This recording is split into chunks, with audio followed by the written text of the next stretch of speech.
That maybe you can relate to in terms of one of our major scale patterns.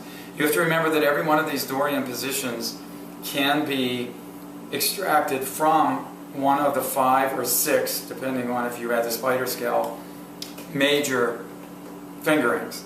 So this one I'm going to take from our G major. Remember, G major is the parent scale of A Dorian. I'm going to take this from the G major scale. What I'm going to do is take the G major spider scale, which if you remember, or if you haven't learned yet, we will teach you. As you can see, we're back into our symmetrical area. The G major spider scale, just let me go over that for you who don't know it yet, because we're kind of moving ahead.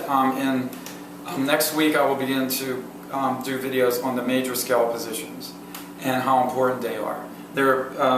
The major scale kind of gets a bad rap in terms of improvising, as a lot of students think that, oh, it sounds too tonal to do anything with. Well, that's very far from the truth. So we'll go over those positions. The reason we're doing Dorian today is that we've already learned the pentatonic scale. The pentatonic scale can be morphed into so many different patterns that the logical way to go, and that's just my opinion, is to go from pentatonic into your Dorian and Aeolian positions, and then start to backtrack and show the majors.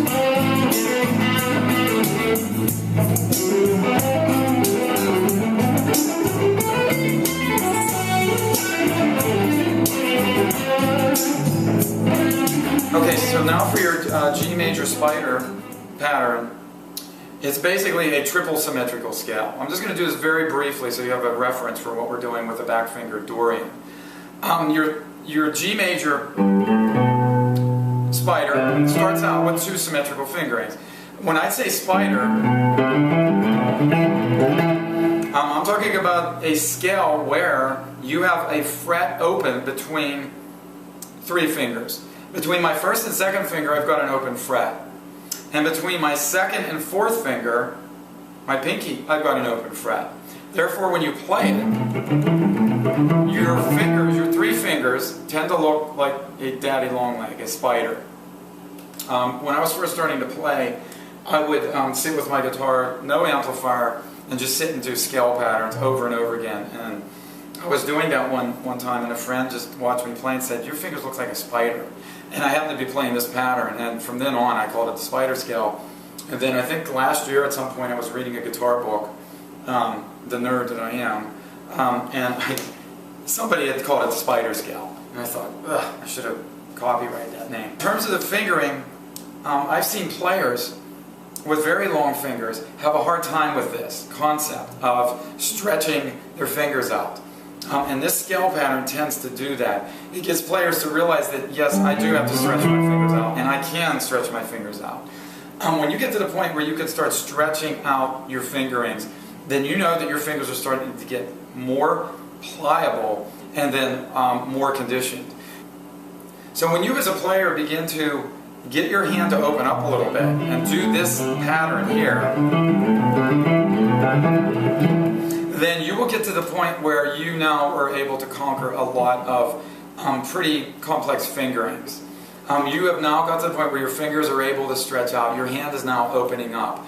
You're no longer in this like crunched up position where you have no idea how to deal with stretching your fingers out. If you think about it, you've never really had to do that for anything before. And maybe occasionally, when you're doing some kind of activity with your hand, you have to stretch up to pick up something, try to palm a basketball, or if you're reaching for something, but you never, consciously take your hand and do this with it. It just doesn't happen every day. And so, as I teach students, beginning students, how to negotiate these movable patterns, And they do tend to struggle a little bit. So basically, getting back to how we deal with this Dorian, it comes directly from this pattern. So that's a G major spider relating to G major. And remember, we want our pattern to relate to A minor 7th. So basically what I'm going to do is not start on the first finger, but the second. So there's our new beginning of the scale. Remember what the old one was? It was this. The one I wasn't as fond of, although I probably tend to use this one more if I'm going to play from the bottom up. Well, it all depends on the musical situation. I think everything you do in terms of improvising depends on what's going on at that moment in time. There's never, the same moment in time will never occur for you as an improviser. It won't. You cannot recreate a moment. I've tried, it doesn't work. That's why improvising is magical. When you go back and listen to yourself play or watch yourself on video and you see what you do, that you can't recreate that. That's the magic of it. That's why you want to take your improvisations and record them and save them, because you watch them and say, how did I do that? Well, you did it because you've been practicing. And then you say to yourself, well, okay, so I'm not going to ever do that exact phrase again. So I'm going to go and create another one. And then hopefully you create a more interesting, or a phrase that's like the one that you are after in the spirit of, but just a little bit different. So basically starting out with this fingering is more comfortable, I think, in my opinion. Because your hands already open up and you can go directly down to our symmetrical position on strings 4 and 3. So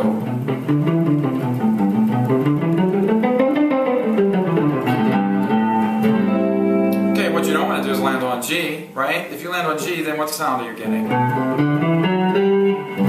Getting G major. We're in Dorian. You cannot lean on G. You've got to lean on one of 4 tones.